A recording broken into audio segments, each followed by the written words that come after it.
محمد وآل محمد وعجل فرجهم.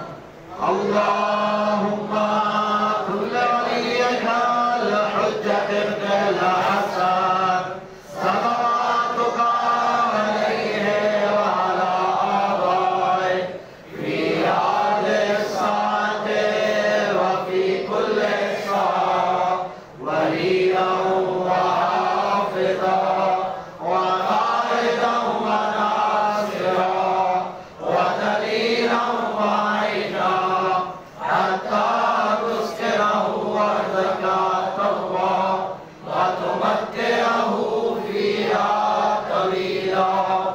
اللهم صل على محمد وآل محمد وعجل فرجهم. يا إمام المقتدى الأجل الأجل يا إمام المقتدى الأجل الأجل يا إمام المقتدى الأجل الأجل يا إمام المقتدى